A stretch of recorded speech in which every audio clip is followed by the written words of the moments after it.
En el nombre del Padre, del Hijo y del Espíritu Santo. Amén. Amén. Ven, Espíritu Espíritu Santo, ayúdanos a caminar juntos hacia el primer sínodo sínodo diocesano. diocesano. Ven, Espíritu Santo, ayúdanos a dialogar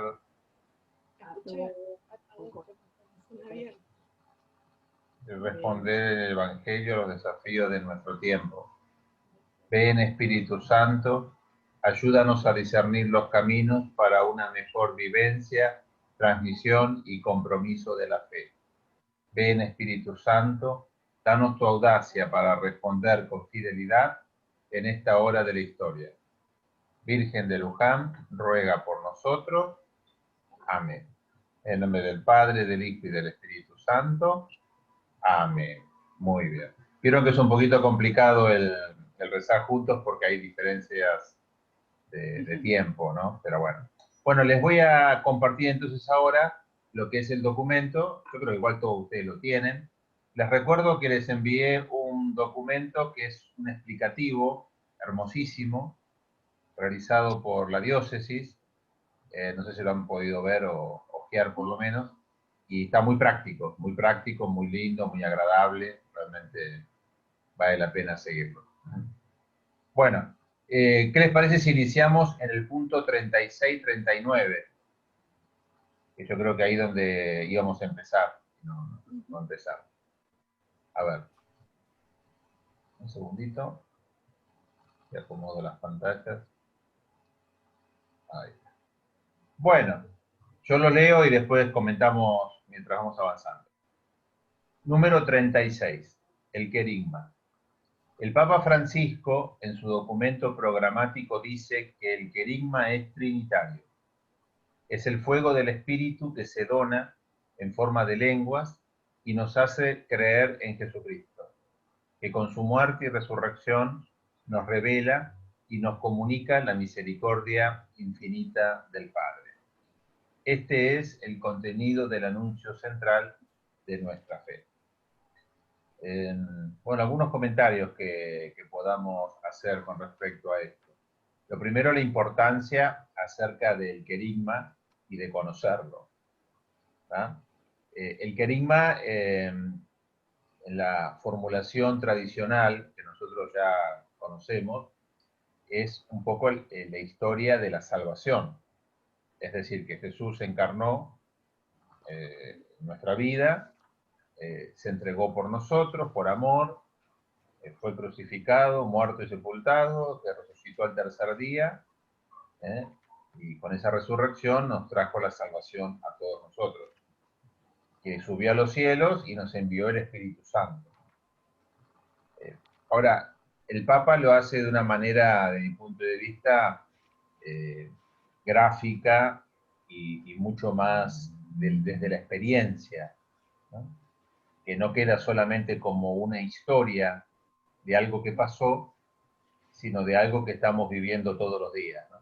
Por eso habla del fuego del Espíritu, que se dona, es decir, se dona actualmente a nosotros, y por lo tanto nosotros tenemos una misión, que va a ser la de identificar cuáles son los dones de ese Espíritu Santo, que nos hace hablar a todos desde un pensamiento diferente, pero en un mismo sentir, que nos hace justamente ser sínodo a nosotros.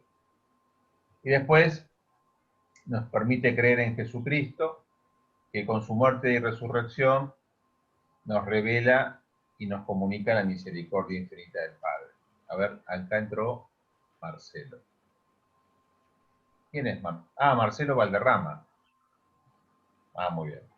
Bueno, que también creo que tiene que ver mucho con la experiencia humana, ¿no? El sentir que esa salvación que Jesús nos ha regalado a través de su pasión, muerte y resurrección, nosotros la experimentamos hoy a través de la misericordia que vivimos, que sentimos, que experimentamos en nuestra vida de la presencia de Dios y lo que Dios hace en nosotros, ¿no? Yo creo que hay que salir un poquito de esa concepción más bien histórica, que es válida, por supuesto, y entrar en una consideración más de experiencia personal con Dios, a través de este sentir el espíritu, los dones, la fuerza y la misericordia del Padre, ¿no? Como criterio general para afrontar los desafíos del sínodo que se nos está proponiendo, ¿no? No sé qué opinan ustedes, qué reflexión les puede haber.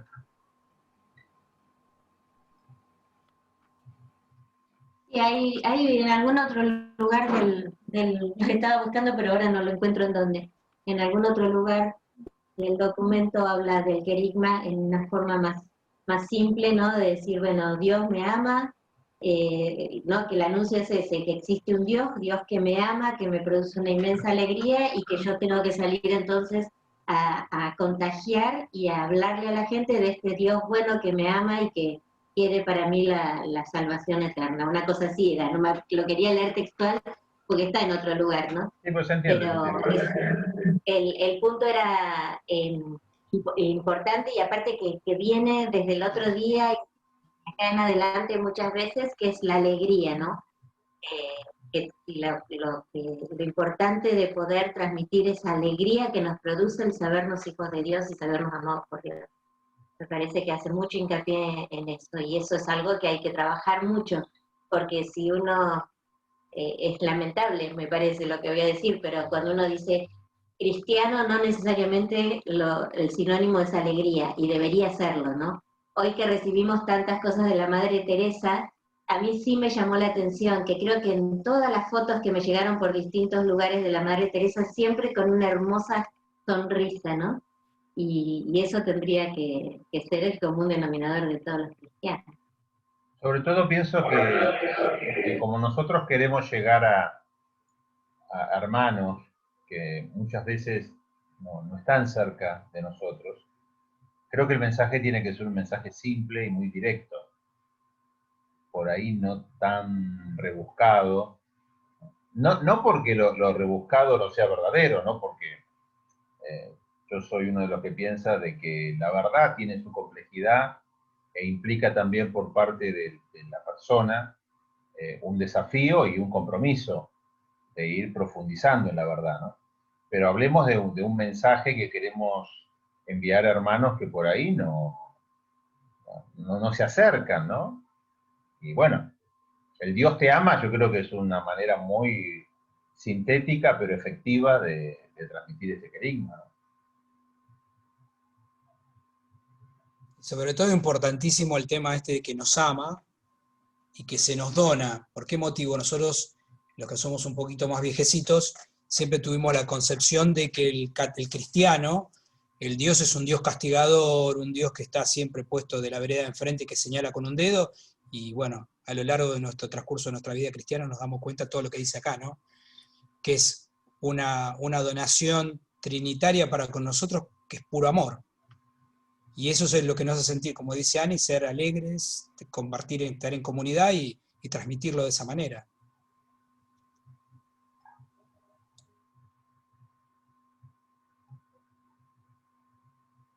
¿Alguna reflexión más? Estás muteada. Se tienen que activar cada uno cuando quiera hablar. Ahí está. Ahora sí. No, yo decía que el querigma tiene, como decía Ani, ¿no? Tiene que ser un mensaje muy alegre para poder transmitirlo. Sobre todo hoy acercarnos a la gente, como vos decías, Fray, que está bastante alejada de la iglesia también, ¿no? Entonces tiene que ser un mensaje jubiloso, un mensaje de alegría, un mensaje de corazón, un mensaje de amor, ¿no? Y el querigma es lo primero que deberíamos todos tener claro, ¿no? En este camino de la fe sinodal, ¿no? Es el primer anuncio el querigma. Es justamente eso, nada menos que el primer anuncio. Y acá hace hincapié en esto de trinitario, ¿no? Que no es solo Jesús o solo el Padre, sino que son los tres, las tres personas, no dejar a ninguna de lado y hacer sentir las tres en continua relación. Sí. El otro día que tuvimos, creo que vos, Soledad, también participaste de la reunión por el nuevo, ¿cómo se llama? El nuevo de catequesis, Directorio. ahí está, el nuevo directorio de catequesis, y justamente el querigma como anuncio lo ponen como uno de los puntos principales, ¿no? No asumir que el que viene ya sabe esto, sino que esto tiene que ser el primer anuncio para a darle al que viene a recibir los sacramentos. Exacto. Aclaraban que no porque es el primer anuncio, se anuncia y ya está, sino que es tal y continuo, ¿no? Que es permanente ese anuncio, no es de un día. O sea, te recibo con este anuncio y después nos olvidamos, lo dejamos de lado. No. Hay que seguir acompañando. Sería como el común denominador de todo lo que luego vamos a seguir anunciando. Claro, siempre tiene que estar presente. Totalmente, totalmente. Y eso es lo que tenemos que infundir, sobre todo, creo que en el camino sinodal, y sobre todo hablando de la gente que está por fuera de esta comunidad, fuera de lo que todos experimentamos como practicantes en esta diócesis y nuestra gran familia de la Iglesia Universal. Porque nos ven como una cosa externa, como una cosa rara, y sin embargo, bueno, esta es nuestra alegría, el anuncio central de nuestra propia fe.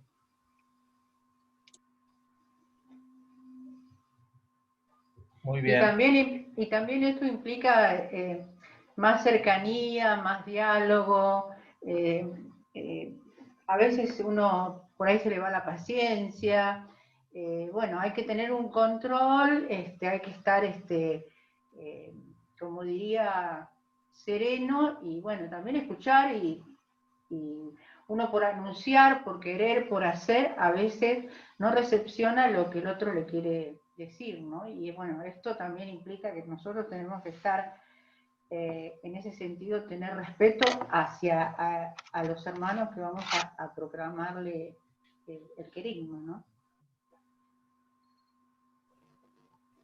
Bien, entonces seguimos con el punto número 37. Este primer anuncio... ¿Hola? Marcelo. No, sí, perdón, primero porque estuve muy ausente en estas reuniones, pero y puse todo para empezar justo a las 4 y empecé un poquito más tarde.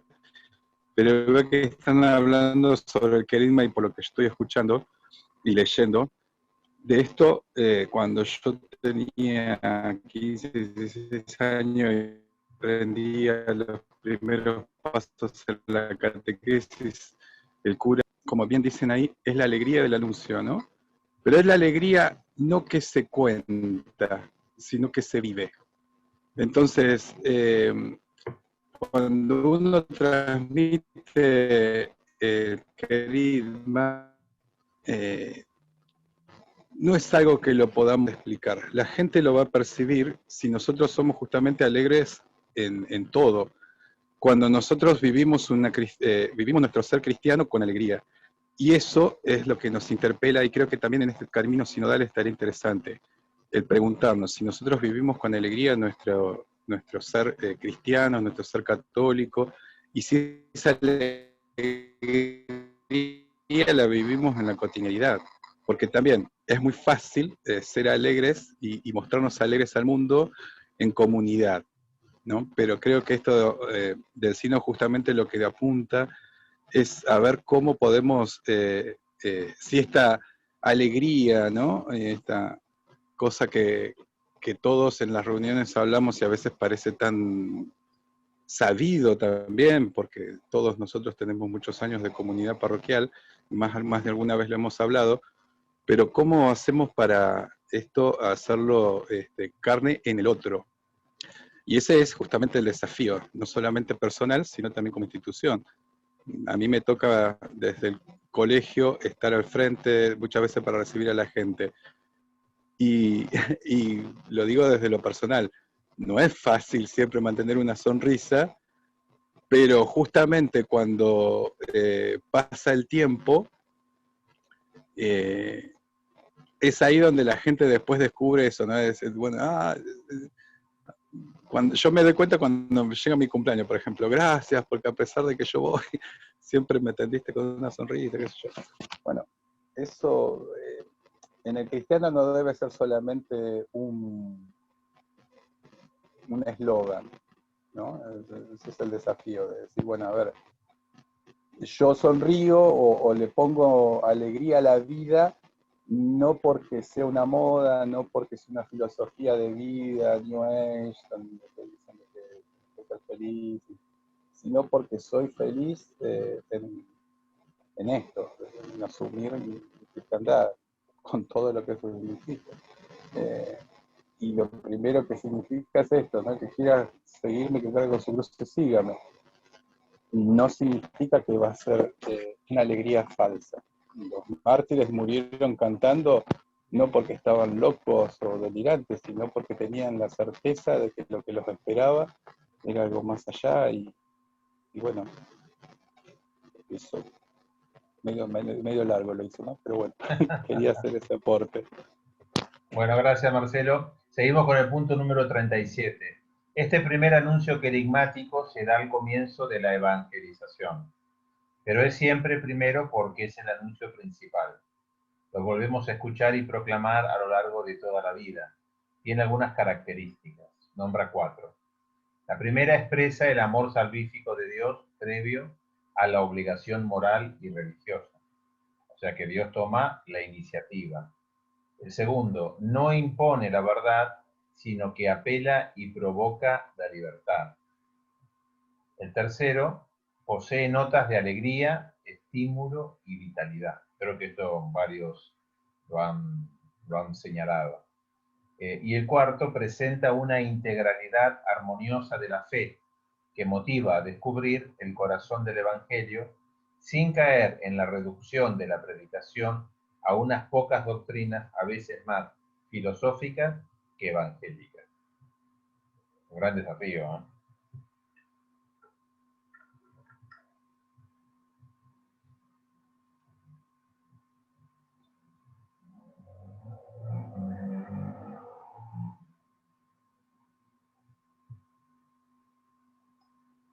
Yo creo que a mí la primera reflexión, ya que nadie habla, hablo yo y después siguen ustedes.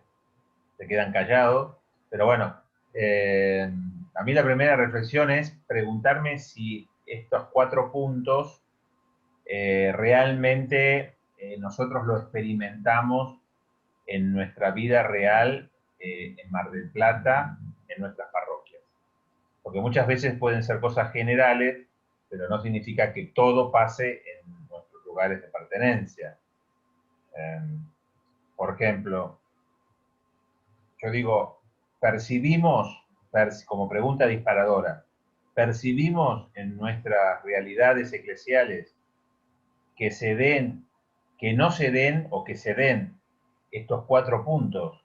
Para poner un ejemplo, nosotros pensamos que en nuestras realidades eclesiales se expresa el amor salvífico de Dios como algo don gratuito, o nosotros pensamos que no, que nosotros recibimos la idea de que tenemos que responder moralmente y religiosamente para recibir ese amor salvífico, ¿no? Porque por ahí son preguntas más generales, ¿no?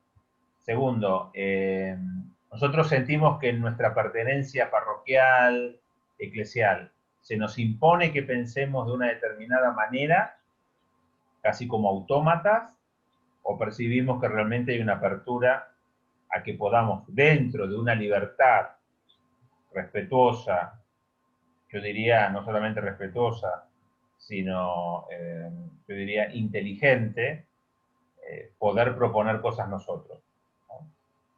Lo tercero, esto creo que muchos ya hablaron de este punto, ¿no? Si pensamos que en nuestras parroquias, grupos eclesiales, vivimos la alegría con estímulo y vitalidad.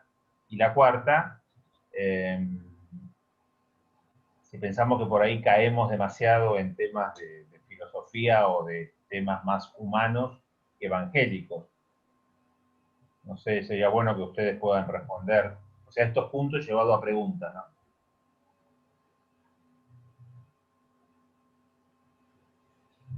Yo iba a decir antes que usted planteara así como preguntas que a mí el punto en el que yo suelo hacer bastante hincapié en las clases es el tema de la libertad, ¿no?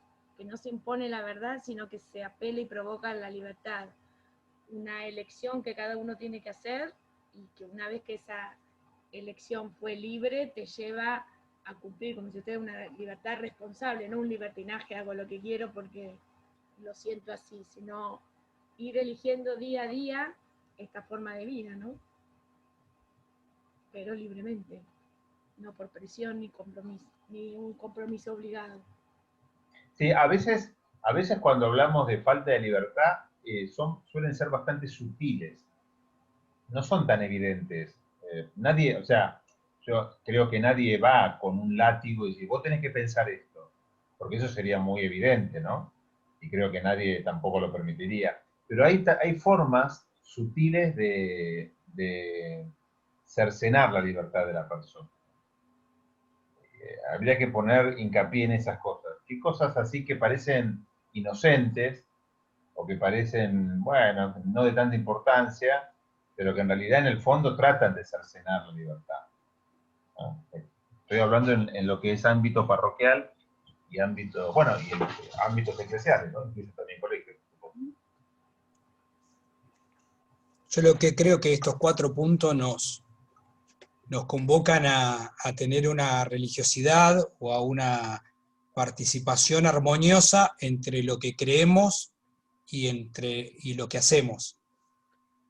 ¿Por qué motivo? También porque cuando uno integra no solamente algo religioso, sino que tiene un sentido de pertenencia a un grupo, fuese cual fuese, hay ciertas normas que uno debe cumplir, que a veces, obviamente, nos hacen amoldarnos a ciertas situaciones, que, como decías recién, Fray, no es que nos están como cercenando la posibilidad de ser de nuestra propia libertad o que nos impongan, sino que muchas veces también uno en ese aprendizaje, en este caminar, uno va también teniendo que darse cuenta de tomar opciones y cosas que están dentro de la coherencia de lo que decimos y hacemos. El otro día tenemos una reunión con el grupo de matrimonios y hablábamos un poco de la Laudato Si, del tema de lo que nos proponía el Papa con este tema de la ecología. Y uno cuando más camina y más empieza a tener esa relación y empieza a desmenuzar ciertas cosas, el cristiano no es solamente algo que hace solo, no sé, un rezo, una ida un domingo, o como decía Fray Darío en lo que charló el otro día, uno tiene que donarse en un montón de cosas y en ese aprendizaje, obviamente que va dejando alguna que otra cosa de lado, pero no en una imposición, sino en una creencia que uno le nace de lo profundo de su ser. Apelo a la coherencia entre lo que aprendemos y vamos creciendo y entre lo que nosotros debemos hacer, ¿no?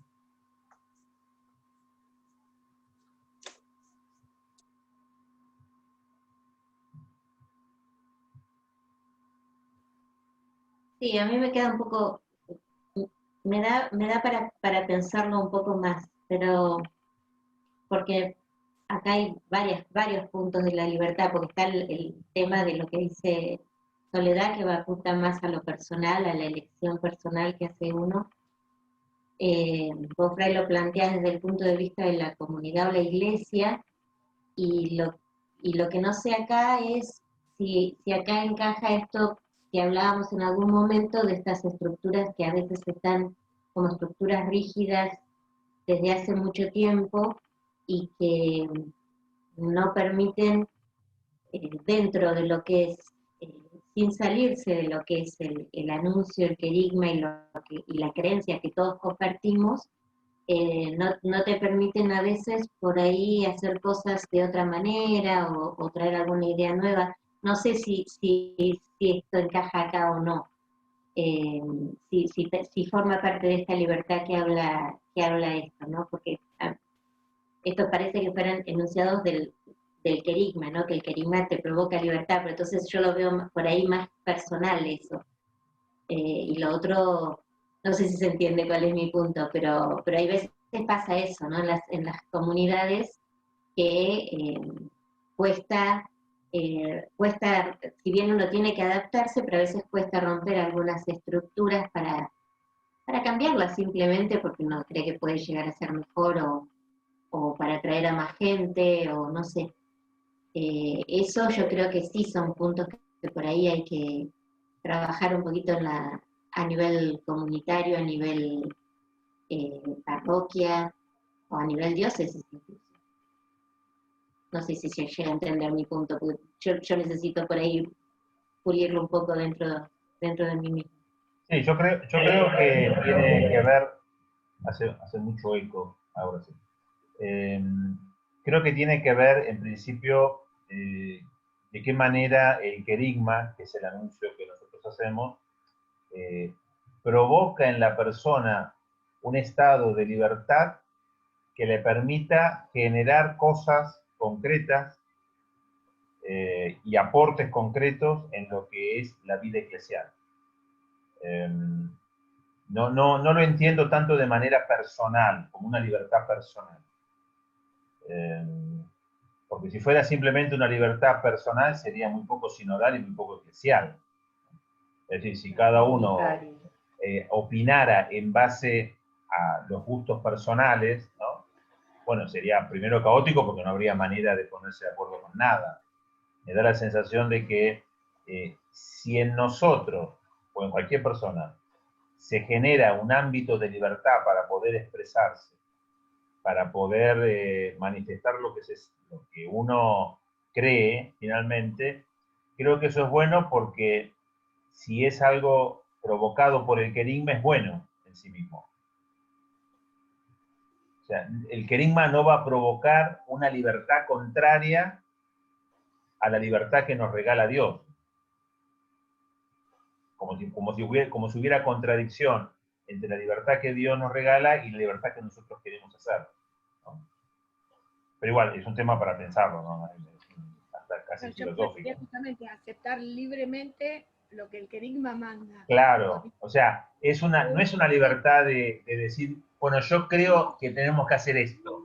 Claro, no de una libre interpretación. Claro, sino abrir tu corazón de tal manera que vos seas libre para aceptarlo. Eso. Exacto, aceptes como agrado, no como algo impuesto que te viene de arriba y que lo tenés que hacer porque si no, no podés estar. Nosotros a veces en la vida religiosa decimos que la persona más libre es la persona que está dispuesto a dejar, entre comillas, su libertad por seguir a Dios. Claro. Yo soy tan libre, que he dejado de hacer lo que yo quiero hacer para seguir lo que Dios me manda, digamos, ¿no? Yo me refería a eso. Sí. Sí. A esa libertad. Entonces yo eso ahí lo veo bien, digamos. Pero bueno, sí. Aparte mucho de nosotros, los más grandecitos, esa obligación moral, uno que antes lo veía y lo tenía como que era la obligación, cuando deja de ser la obligación como tal, y bueno, volvemos a lo mismo, ¿no? Por la libertad y porque uno lo asume y lo procesa, realmente lo entiende, que deje de ser la obligación por tal, que lo hago porque tal cosa, sino cuando uno realmente lo interioriza y lo hace carne, ya sea a nivel individual o, bueno, parroquial, sinodal. Sí, yo pongo el ejemplo de la madre y el hijo, ¿no? Que la madre le da de comer al hijo no por obligación. Claro. Sí. Sino porque lo vive lo vive como madre. Claro, claro. Lo que pasa es que uno por lo menos yo de chica o en el catecismo, uno estudia todas esas cosas tan de memoria y la obligación y la culpa y esto y el otro, que quedaba marcado eso, entonces uno lo tiene que ir desmenuzando para que realmente sea una decisión previo al paso de la libertad y del discernimiento y demás, ¿no? No, porque la obligación no vista como algo impuesto desde afuera, sino la obligación como impuesto por uno mismo. Claro, sí. Que es la verdadera obligación. Libre deja de ser obligatorio, porque es una elección. Si no, de la otra manera sería más que obligación una imposición, me parece. Ahí se dice, no una verdad que se impone. Claro. Que es el... Claro.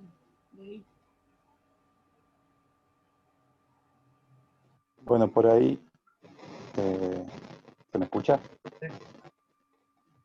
Hagamos un acuerdo, espera, hagamos un acuerdo. Nunca digamos más si se me escucha.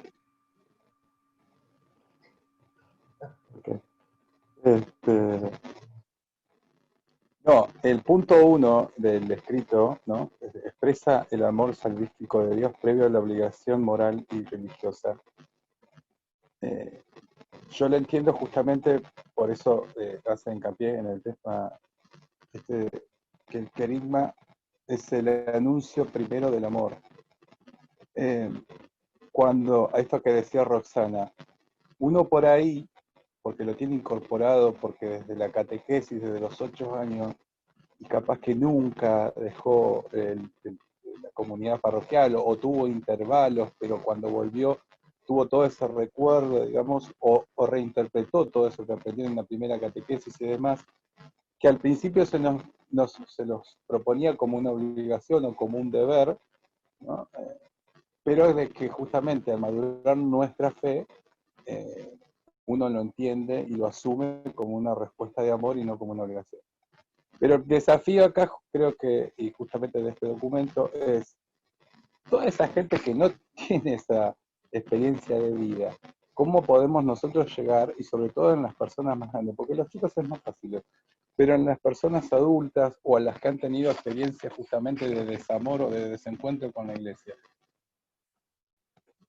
Acá creo que es esto de decir, bueno, es el enamoramiento, ¿no? Esa primera sensación de, digamos, hablemos de lo humano, ¿no? ¿Qué es lo que a cada uno de ustedes o en su experiencia de vida los ha enamorado de otra persona? Y capaz que eso no fue ni la forma de hablar, ni capaz que lo primero fue, como decía este sacerdote, los labios color rubí, ¿no? Te decía, bueno, te enamoraste de los labios color rubí. Y después, bueno, por ese enamoramiento, por esa primera sensación, ¿no?, te interesás en esa persona y empezás a conocerlo. Acá la propuesta, o por lo menos yo me parece, ¿no?, que lo que nos propone el camino sinodal es cómo redescubrimos esta forma de transmitir ese amor que nosotros ya tenemos, que para nosotros es natural tal vez, y para muchos, que no nos pesa, pero cómo lo transmitimos a aquellos que no tienen esa experiencia. Y esa forma de transmitirla sería justamente más que, como decíamos anteriormente, ¿no? Uno puede decir estoy alegre, con cara de circunstancia, pero cuando realmente uno está alegre no hace falta que diga que está alegre, no hace falta, es lo mismo que cuando está enamorado. Cuando uno ve a un adolescente enamorado no hace falta preguntarle, ya le ve la carita, los ojitos. Bueno, de eso se trata. Me parece a mí que apunta para ese lado. Y que justamente la persona que se acerca, justamente con esta primera impresión, ¿cómo hacemos después para que descubra todo lo demás? Sin que sea para él una carga. Muchas veces nosotros justamente cuando invitamos a alguien, ya sea un grupo de lo que fuera, en el caso puntualmente de nosotros, el grupo de oración, o el Sinaí de hombres, ¿no? Ahí está, vamos un poco más, un ejemplo más práctico. Grupo Sinaí de hombres. Te invitamos a un encuentro de hombres. ¿Y de qué se trata? Vení y conocerlo, decimos nosotros, ¿no? Muchos han venido y se han quedado, y muchos han venido y se han ido. En los que se han quedado, ¿cuál fue la respuesta? La verdad no pensé de que en la iglesia podría haber un grupo de hombres que se junta a participar de la misa y después de una cena sin otro fin, en teoría y en principio, que conocernos. Pero en ese conocernos, y justamente a medida que vamos hablando, vamos descubriendo la experiencia de vida que cada uno tiene de Dios, y eso va contagiando a otros, y se va descubriendo después de un camino de que eso sería el querigma de este grupo. Bueno, una cosa así llevada a gran escala, ¿no? A nivel parroquial, ¿cómo podemos hacer para que la gente que viene de la comunidad se sienta atraída y que quiera permanecer? Y que tenemos actitudes que cambiar y qué sé yo. Y en esto que decía por ahí, y termino con esto, Ana, ¿no? Que muchas veces yo te entendí, Ana, que hablas de decir de que a veces se hace difícil para la gente venir y romper estructuras. Pero también en eso estaría el desafío. Por ahí tampoco se trata de romper estructuras, sino de generar nuevas estructuras o nuevos lugares. Creo que pasa por ahí, ¿no? Y eso va a depender de cada uno de nosotros como comunidad. Yo creo, Marcelo, que con respecto a esto último que decís, coincido con vos, eso último, que a ver, lo difícil no es romper estructuras. Lo difícil es proponer estructuras nuevas, que sean más eficientes, más productivas, mejores en general que lo otro. Porque el ser humano, yo diría que para destruir somos especialistas. O sea que no creo que nos cueste demasiado. Falta que se pongan 2 o 3 de acuerdo y ya más o menos se hace. Ahora, construir, eso sí que implica... A ver, creo que hay una palabra mágica que es lo que el gran desafío de los católicos, es el compromiso. Yo creo que el compromiso es la clave para cualquier construcción de estructuras nuevas con un sentido de largo plazo. Porque hacer cosas nuevas también se puede hacer, pero dura nada, ¿no? Duran unos años, el entusiasmo, la espuma y luego abajo nuevamente.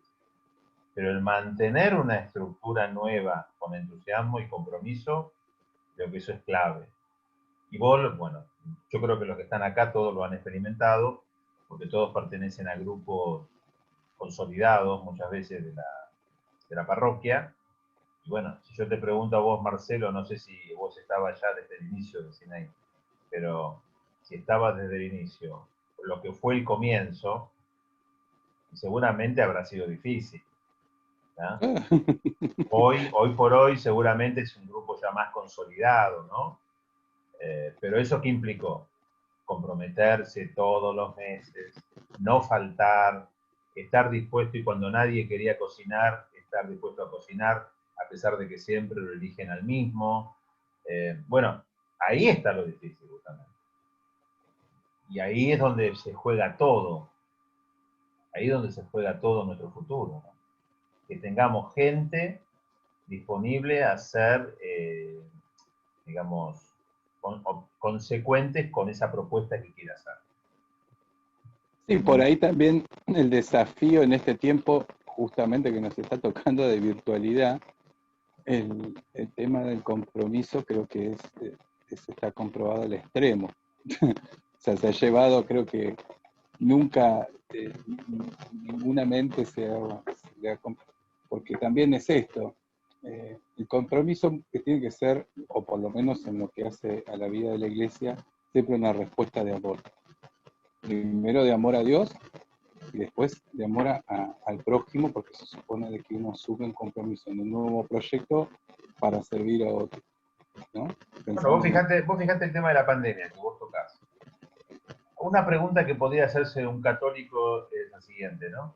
Bueno, ¿tan fuerte es mi fe, o tan débil, que una pandemia hizo que yo me alejara durante 6 meses de la iglesia?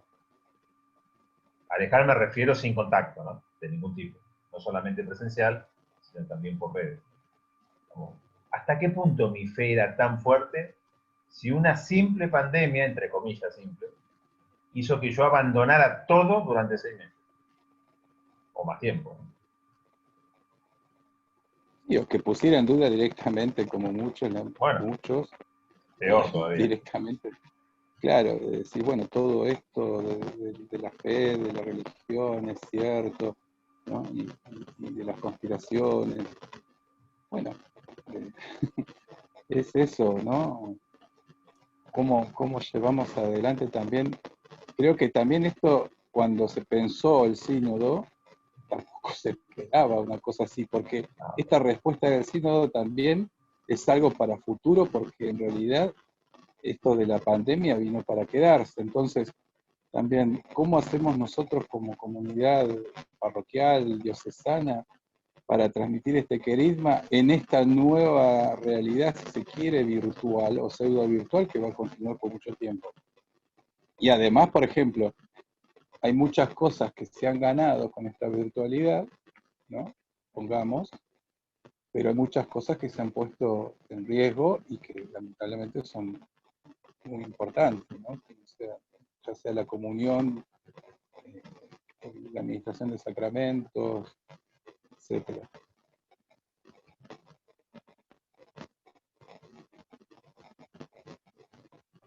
Si alguno tiene ya algún comentario más, si no pasamos a la 38. Yo sencillamente agregaría que no solo el compromiso, sino que también lo hablamos implícitamente a la famosa palabra perseverancia, porque el compromiso es el primer sí o el motor de arranque de algo, y según lo que interpreto de lo que todos hablamos, pasándolo por el tamiz, es el famoso tema de la perseverancia, porque después nos van pasando cosas a lo largo del camino, buenas y a veces algunas no tan buenas, porque puede que lo bueno nos aleje como lo no tan bueno, porque muchas veces hay algo que nos hace desviar el rumbo por algún motivo, y guardamos la perseverancia en el ropero, y ahí, bueno, todo esto que estamos hablando y todo lo que estamos queriendo llevar adelante, y que ya es bueno de por sí, porque se ha generado, tal vez por guardarlo, no seguir haciéndolo, o por algún motivo, nos toca la perseverancia, y eso es algo que, en definitiva, a lo largo nos hace fracasar en alguna que otro proyecto que tenemos. Muy bien, seguimos entonces con el punto 38. Quien evangeliza tendrá que configurarse al anuncio según estas características que brotan del testimonio permanente de la Sagrada Escritura. Este primer anuncio tendrá que presentar las actitudes propias del Evangelio: cercanía, apertura al diálogo, paciencia, respeto, acogida cordial, que no condena. El anuncio querigmático será evangélicamente fecundo en la medida que cada fiel cristiano, laico o consagrado tenga experiencia de encuentro renovador con Jesucristo.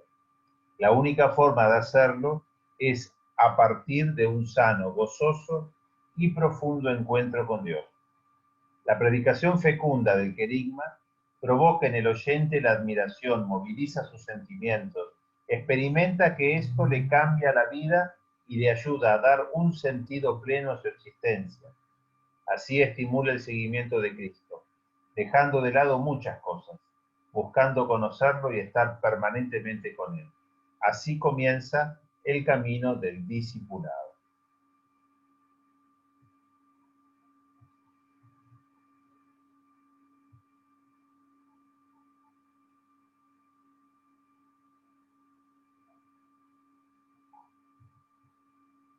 Bueno, aquí plantea una serie de condiciones, ¿no? Del anuncio del querigma, que creo que nos interpela a todos nosotros, ¿no? Por ejemplo, habla de diálogo, paciencia, respeto, acogida, cordial, no condena, en fin. Yo creo que, visto en esta magnitud, uno también puede tomar conciencia de lo que nos falta recorrer todavía, ¿no?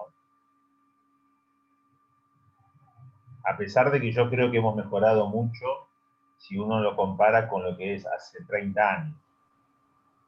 Los que hemos tenido experiencia de iglesia de manera continua a lo largo de nuestra vida, yo creo que se nota que hay una diferencia en la iglesia como tal, en estos puntos concretos, ¿no? En estos puntos concretos. Sí, yo sí lo asocio a la catequesis, que es lo que nos mueve a varios de los que estamos acá. Esto es fundamental, ¿no? El diálogo, la paciencia, el contagiar esa euforia, el provocar admiración, que los chicos dicen, ¿cuánto sabes? ¿Cómo sabes tanto? Sí, y en realidad no es saber, sino es sentir y transmitir lo que uno vive, ¿no? Lo que encontró y descubrió. No es conocimiento teórico, digamos, pasa por otro lado. Y cuando uno lo hace con alegría, convicción, produce eso, que estaba por ahí más abajo, que decía de la admiración y el entusiasmo del discípulo. Yo también lo relaciono un poco, como decía Sole, ¿no? A la catequesis, ¿no? Porque en realidad el 37 y el 38 tienen mucho en común, ¿no? Porque cuando hablábamos de la libertad, en el caso mío particular, con el adulto, no solo hay que tener una apertura de diálogos, sino también darles la libertad de expresión de por qué ese alejamiento de la iglesia. No tenemos que interpelar nada, simplemente escuchar su testimonio de vida y acercarlo a Dios con otro testimonio de vida, justamente, ¿no? Que eso es un poco la proclamación también de el querigma. Y con respecto a la paciencia, como decía Soledad, también acá ese respeto y paciencia hacia el adulto, uno lo tiene que ofrecer, y por ahí cuando hacemos nuestra preparación propia de cómo vamos a hacer esa charla, yo creo que en prácticamente estas hojas el Papa nos dice que lo principal es el fuego del Espíritu Santo, ¿no? Entonces, ahí es donde nosotros tenemos que pedirle con fuerza al Espíritu Santo que nos ilumine, que nos dé la fuerza suficiente como para proclamar este querigma y hacer que esa gente, que en este caso son los alejados de la iglesia, que vienen nuevamente, encuentren ese fuego que realmente tenemos los cristianos, ¿no? Es un trabajito de hormiga, pero creo que con el correr de los años ha mejorado mucho en el adulto. Estoy hablando en el adulto, no en la catequesis del chico, en el adulto, porque uno ve, como hacía el ejemplo del grupo de Sinaí, uno ve gente que se acerca, que quiere saber, que se interesa, y ahí está donde nosotros tenemos que reflejar justamente ese amor hacia Dios, ¿no? Ese amor a Jesús, ese amor, reflejarlo de una manera con mucha alegría, no sé, con muchos colores de alegría, diría yo, ¿no? Y hay formas y sanas de hacerlo, hay formas de acercarlo. Yo creo que no hay que apurarlos, cada uno tiene un camino especial. Algunos te dicen, no, yo a misa no puedo ir. Bueno, con el tiempo vos vas hablando, vas caminando, y un buen día estás en misa y te lo encontrás que está atrás, y vos decís, bueno, ¿cómo? No pudo, pero... Entonces, bueno, también va en la oración personal de cada uno, cuando nosotros nos preparamos para esa charla, ¿no? Y yo creo que invocar acá al Papa, al principio cuando vos leías, dice, es el fuego del Espíritu Santo que se dona en forma de lenguas y nos hace creer en Jesucristo. Ahí más que nunca, cuando vas a anunciar ese querigma a la gente grande, creo que ahí es más que nunca cuando tenemos que decir, ven Espíritu Santo, y estar ahí esperando ese fuego para poder transmitir la palabra, siempre con el testimonio. Yo no sé si por ahí en los chicos sí hay que enseñar de otra manera. A mí solo hasta ahora lo que me ha tocado enseñar, y lo tengo que decir porque la mayoría de la gente no sabe las oraciones, no sabe rezar, y bueno, eso también es obra del Espíritu Santo, ¿no? A mí me parece que eso marca por ahí, que van hasta el 39, creo que van bastante juntos los temas, ¿no? Porque hay mucha gente que tiene hambre de Dios, que quiere conocer a Dios, que necesita saber de Dios, y ahí estamos nosotros desde cada uno de su lugar, ¿eh? De repente desde la canción, desde el canto, desde la bienvenida, bueno, cada uno desde su lugar.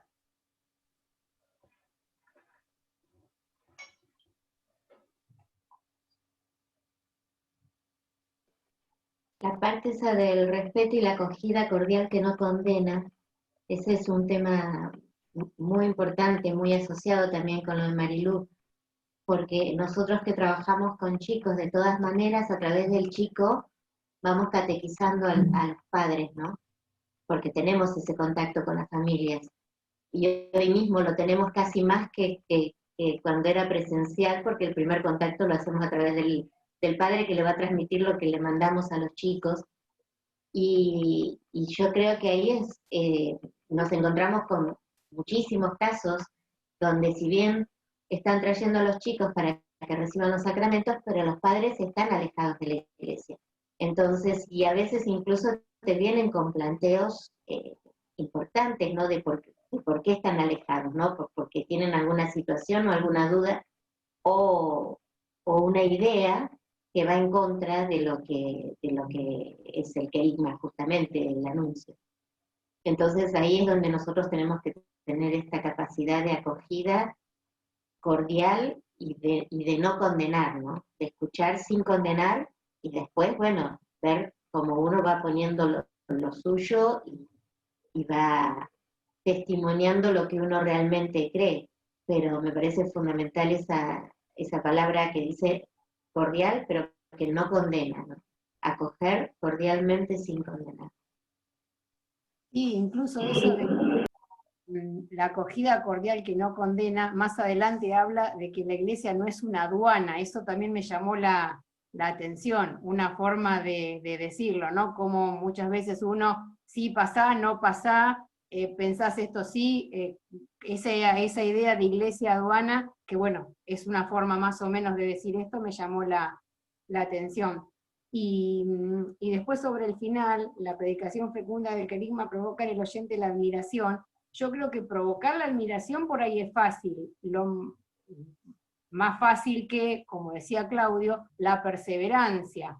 A nosotros nos ha pasado cuando estábamos en la catequesis de padres, que al principio uno logra como provocarles esa admiración, pero después qué difícil es sostenerla. De hecho, durante varios años uno ve que sí, pero después como que esa llamita se va apagando. Entonces, o no la encendimos bien, o algo hay que hace que se vaya apagando. En el momento es toda admiración, y después por distintas circunstancias, porque empiezan a ver otras cosas, o les falta profundizar, pero uno ve como que esa llamita se va apagando. Así que me parece que el desafío es esto, encenderla, pero después tratar de mantenerla, para que no sea tan fluctuante. Y también, como hablábamos de desafíos, de ser creativos, como cuando nos tocó dar también la charla prematrimonial, que bueno, después, bueno, volviendo un poco a la perseverancia, y pasó esto también lo de la pandemia, ¿no? Tal vez anotarnos esas fechas o un contacto, para hacerle como entre comillas, un seguimiento, que eso les llama mucho la atención, que nos acordamos la fecha de su casamiento, quienes estuvieron con nosotros, y como que no es que estuvieron y se fueron y no nos importaron, sino que son hermanos y nos importa, y forman parte de lo nuestro. Como darle el tiempo al crecimiento. En muchos lados uno tiene un poquitito más de recorrido, pero eso no quiere decir que su fe sea mayor, ni su conocimiento sea papal. O sea, cada uno tiene su tiempo, pero ahora, si nosotros tuvimos la suerte de tener un contacto con alguien que está alejado, o de alguien que, entre comillas, no cree, darle esa posibilidad, como bien dijeron todos, no avergonzarlo porque no sabe un Padre Nuestro, o no avergonzarlo porque, como dijo Marilú, el tema de la misa, quién sabe, nosotros en ese comentario generamos la piedra de la discordia, el fósforo que se frotó sobre la cajita, y como dijo Marilú, lo encontramos al fondo de la iglesia, y ¿cómo vino este hombre? Sí. Yo lo digo en un caso y le pongo un nombre, y lo digo con el apodo para que no se sentir mal, Pocho, que está en el servicio sacerdotal de urgencia, que estuvo con nosotros en cursillo de cristiandad. Pocho era un ladrillo, en todo sentido, duro, frío, fue para irse, todo lo que decíamos lo contradecía. Hoy Pocho es un convertido, creyente, fuego, y más de una vez nos manda un mensaje cuando uno está medio con las orejas así caídas, un mensaje esperanzador, un mensaje de... Y ese es el carisma, y eso es también lo que a uno lo alegra, de decir, bueno, yo formé parte, fui herramienta en un granito de arena en ese alma, y bueno, hoy es un capo. Pero bueno, en definitiva, darle tiempos a todos, porque todos tenemos nuestros tiempos. Bueno, yo creo que muchas de las cosas que acá propone, paciencia, diálogo, respeto, acogida cordial, no condena, recordemos que no solamente es algo para los que están en el fondo, también debe ser algo para los que están, o sea, para todos. Porque muchas veces creo que por ahí lo asociamos esto con alguien que viene de afuera, entre comillas de afuera, ¿no? Pero a veces no lo aplicamos tanto para los que son parte de la iglesia. Me da la sensación. Entonces, cuidado que por ahí somos muy condescendientes con unas personas, pero poco con otras, ¿no? Con respecto a lo que vos decías de los tiempos, también creo que lo habla en el punto 39, el que le sigue, cuando habla de qué podemos hacer, digamos, recalca el tema del deseo de la trascendencia, ¿no? Claro, ese deseo se manifiesta en distintos momentos. Por ahí uno al comienzo, otro después de un año, otro por ahí después de una vida, ¿no? En fin, cada uno tiene, como acá habla también, ¿no? Se manifiesta de forma indirecta o confusa. Entonces uno también tiene que estar abierto a que la persona clarifique su pensamiento. O mejor dicho, que purifique también sus preconceptos. Porque el preconcepto no es solamente de nosotros para la persona, también es de la persona para con nosotros. Cuidado, ¿cuántas veces nos ha pasado que entramos en diálogo con una persona que habitualmente no forma parte de los servicios religiosos de la iglesia que la iglesia ofrece, y después se quedan sorprendidos y dicen, yo no sabía que era tan fácil estar o formar parte de este grupo. O sea, las personas también vienen con una carga y con preconceptos en su mochila, ¿eh? Tampoco nos pensemos que, digamos, nuestra forma de actuar es un desastre y que, bueno, que tenemos que cambiar todo. Yo creo que también hay que revalorizar aquellas cosas que son buenas dentro de los grupos, dentro de la iglesia. En fin, no se trata de clavarse puñales tampoco, ¿no? Entre todos nosotros, sino más bien ver qué se puede hacer mejor de lo que muchas veces se hace, ¿no? En fin, creo que eso es una reflexión. Alguien habló ahí de aduana, puerta de aduana, ¿no? No me acuerdo quién había sido, Rosana, ¿no? Me hizo acordar mucho por el año de la misericordia, ¿no? Que se ponían las puertas, ¿se acuerdan las puertas que se ponían en la entrada de la iglesia? Yo cuando predicaba, yo le decía a la gente, recuerden que esa es puerta de misericordia, no puerta de aduana. Estaba en consolación en esa época, ¿no? Sí, me pareció algo muy, muy esquemático, muy simbólico como para referirse a esto. Pero vos fíjate, yo creo que acá casi todos hemos viajado alguna vez en avión, ¿no? En algún lugar. Cuando pasamos por la aduana, que estamos por entrar a algún país, ¿no? ¿Cómo estamos nosotros?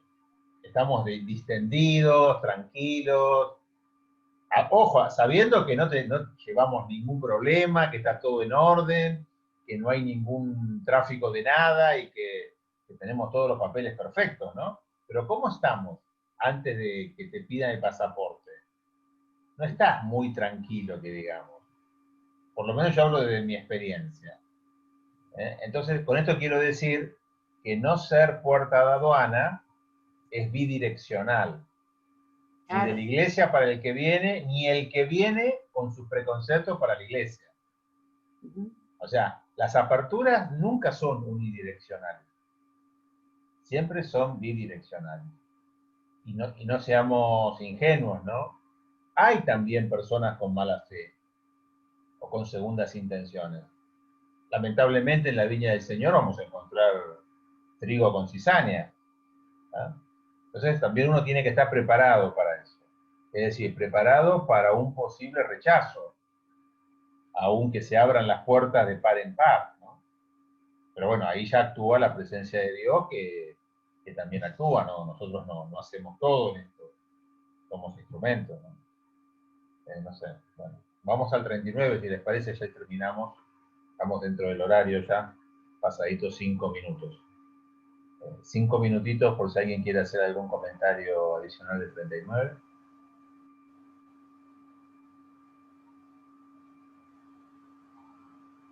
Acá yo simplemente como un comentario de 30 segundos, se nos pide mucho pensar en los niños jóvenes alejados de Dios, algo que es hoy, yo diría, pan de cada día. Lo que es la religiosidad popular tradicional, yo creo que hay que revalorizarlo, las devociones espirituales, ¿no? Como cosas fundamentales, ¿no? No quitarle valor, decir, bueno, eso son cosas del pueblo, ¿no? Como que eso no tiene ninguna importancia. Y también el tema de acá, yo creo que nombra algunas cosas que a nosotros nos atañen como parroquia, ¿no?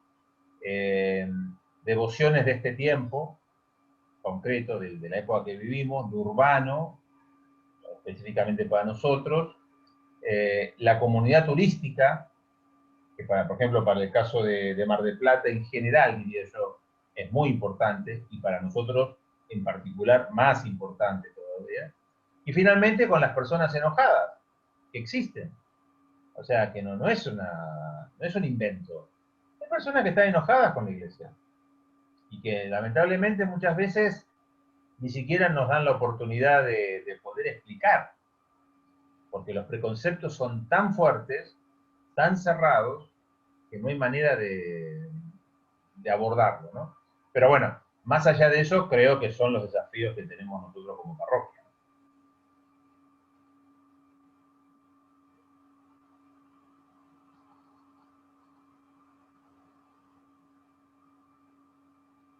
Y ahí con el que está enojado, la recepción es fundamental, ¿no? El cómo se lo recibe, la sonrisa, la alegría, ¿no? Y el de invitarlos a ser parte, a que no simplemente se quejen o se queden de la vereda de enfrente, sino que se sumen. Mira, yo te cuento una anécdota, chiquitita, pequeñita. Estábamos dando un recital de la Camerata Mar del Plata en verano, de hace 2 años. Y recuerdo que ustedes recuerdan, habíamos cambiado la rampa de acceso. Antes de una rampa cortita, muy empinada, ahora sí es una rampa más alargada, más fácil de acceso. Y había venido una persona que quería usarla, pero estaba en obra, estaba demolida, estaba construyendo. Bueno, la persona protestando prácticamente 15 minutos antes de comenzar el recital, porque no estaba la plataforma. Yo trataba de explicarle que la plataforma no estaba porque se estaba haciendo una mejor. O sea, que se estaba haciendo una obra que iba a mejorar esa plataforma. Y que, bueno, como toda plataforma lleva un tiempo, ¿no? Una obra puede llevar un mes, medianamente. Pero no había manera de que la persona pudiera entrar en razón de que si efectivamente no estaba, era porque se estaba haciendo algo mejor, que no se podía suplantar por algo provisorio por cuestiones de seguridad. Uno no puede poner un ascensor provisorio, o ponerse el ascensor o no pone nada, digamos. Bueno, frente a esa cerrazón de la persona, muchas veces no queda otra que a veces el silencio, ¿no? Porque no hay manera de que la persona... Son casos excepcionales igualmente, ¿no? Bueno, en el trato comercial hay una curva que se llama la curva de la ira. Cuando uno ya pasa un cierto punto, o sea, no retorno. En el punto 1, 2, 3, uno puede de alguna manera convencer a la persona o aceptar, bueno, te doy esto por aquello, bueno. Pero cuando pasa el punto 4, que ya se torna en ira, lo único que, como dijiste Fray ahí, lo único que puedes hacer es poner el oído, porque cualquier cosa que le digas, ya está, no hay retorno. Sí, pasa bien. Por eso, capaz que en esto del enojo, los que están en el punto 1, 2, 3, quién sabe, gente que quedó en un ni, y bueno, por ahí una charla, algo, los chicos lo que hacían en el verano, que lo hicieron creo que un par de años, que estaba buenísimo, me encantaba, eso que se ponía en un cartelito y te decía, te cambio, te doy un abrazo, o te cambio un saludo, o no me acuerdo cómo era, que los turistas se sorprendían, porque se acercaban los chicos y Abrazo gratis. abrazo gratis era, bueno, le daban un beso y un abrazo y la gente quedaba, en estos tiempos, bueno, ahora estamos en pandemia, ¿no? Pero quiero decir, en estos tiempos difíciles, que un joven te dé un abrazo y hablaban, te invitaban a la iglesia. Hay un eslogan de Radio María, no sé si lo están pasando ahora, o la radio diocesana, que te enumera un montón de cosas que en alguna te pega, como decirte, vos sabés que tu familia hace esto, no sé, le da de comer a cierta gente, que educa, que esto, y llega al final y dice, bienvenido, la familia de la iglesia te espera, volvé a tu parroquia. Y yo digo, wow, porque uno no se da cuenta de todas esas cosas como diciendo, es mi familia, tengo que volver, qué sé yo. A mí me pasó, yo estuve un tiempo fuera, después de la adolescencia por un tema, y cuando pasaban estas cosas había algo adentro mío que se me movía todo y dije, bueno, un día volví, ¿no? Pero bueno, a veces el enojo no es tan grande, es la necedad de uno. Bueno, de eso hay que pensar mucho porque cuando termine esta pandemia, que no creo que pase mucho tiempo, va a haber que aplicar cosas muy imaginativas para no solamente hacer volver a los que se habían ido de antes, sino de los que se fueron durante, diría yo, ¿no? Bien lo dijo Darío el otro día, acordarnos de nuestros predecesores, que muchas veces por vejez o por un montón de situaciones hoy no están. Una cosa chiquitita, pero que puede sumar mucho, ¿no? Muy bien. Bueno, si nadie más tiene alguna cosa para agregar, yo iría cortando ya. Lo que quería comentarles es que yo lamentablemente los martes a la hora esa no puedo, ya tengo programadas reuniones los días martes, que en realidad son a las 20, a menos que si empezamos justo a las 7, me retiro un ratito antes. Ya después no me queda otro está bien, día. Está bien. Sí, lo ideal es que puedas participar en la mayor cantidad posible de... Sí, yo en la que pueda participar, en estas están programadas porque son reuniones de escuela y ya las tenemos programadas durante todo el año y bueno, al estar en el equipo tengo que estar. Seguro. Por ahí si yo la puedo cambiar, pero lo que pasa es que no la puedo cambiar porque están los sacerdotes agendados en estos días y también los diáconos. Entonces, se me hace medio difícil. Se cortó.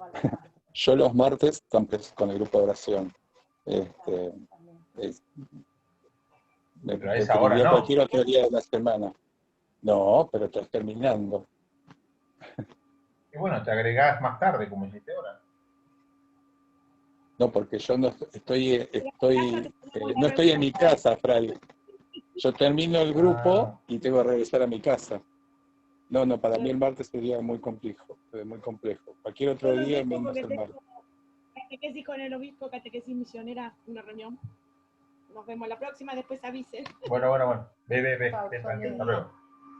Lo único que yo quisiera decir antes que terminen, porque ahí lo vi y me parece que también es importante, en esto del anuncio carismático.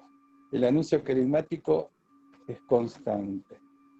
Y no nos olvidemos nunca tampoco que en esto todos somos sembradores, pero casi nadie va a cosechar lo que sembró. Entonces, por esto de que a veces pareciera que estamos sembrando y nunca vemos frutos, es porque tampoco es nuestra función en esto. No nos cansemos y si tenemos suerte podremos ver en algún momento los frutos, pero seguramente los frutos los va a recoger otro. Los más jóvenes, si Dios quiere. Bueno, le damos las gracias a todos, sí. Una pregunta más general. Esto, ¿tendremos que dejar algo trabajado como equipo y demás? Porque en los instructivos, en el PowerPoint que mandaron incluso en este último documento, decía dialogarlo bueno en comunidad para después llevar los aportes al aula Alba, cuando se haga lo del sínodo presencial, supongo, Bueno, ¿o no? justamente por eso estamos haciendo eso, para que ustedes tomen sus apuntes o sus reflexiones, las que más les haya parecido más importantes, digamos, no todas, porque si no sería imposible, Claro. pero como títulos, para que ustedes las tengan presentes, para que cuando se lleven a la sala se a eso puedan iba. compartir. A eso iba, lo que hace cada uno es personal, no hay que hacer algo a nivel de todos los que estamos ahora reunidos, parroquia o movimiento, No, o no, como no. sea. Cada asambleísta lo lleva personalmente y esto sirve como un disparador para generar interrogantes, que por ahí vos no te los hacías, pero ahora Está te lo bien. podés hacer y generar algún pensamiento, alguna propuesta personal Sí. a partir de eso, ¿no? Entiendo, sí, yo eso lo tenía claro, lo que no sabía si además de esto que estamos haciendo, de compartir, había que hacer algo a nivel o parroquia o... No, porque Perfecto. recordemos que nosotros vamos como delegados, no vas como una parroquia, Claro. digamos, va como un delegado concreto. No. Está bien. Se Sí, supone, de hecho algunos van por... claro, se supone que de alguna manera, al haber sido elegidos, tienen una cierta representatividad del sentir general. Por eso son personas que por ahí dialogan con otros, hablan, saben lo que piensan otros, ¿no? Eso es una representación. Eso pasa en todos los órdenes de la vida. Comprendido. Muy bien. Perfecto. Bueno. Sí. No, la pregunta es si además teníamos que hacer algo a nivel, todo, la parte individual sí la tenía clara. Bueno, entonces saludamos a todos, les agradecemos, que la pasen muy bien, que disfruten este hermoso sábado. Les mandamos un saludo a todos los que no estuvieron presentes. Hay 2 o 3 jóvenes que están ahí que se comprometieron a escuchar esta charla y bueno, después nos comentan cualquier cosa, si tienen algunas preguntas por el grupo. Bueno, hasta luego, nos vemos. Hasta luego, Chau, chau. nos vemos. Hasta luego. Chau.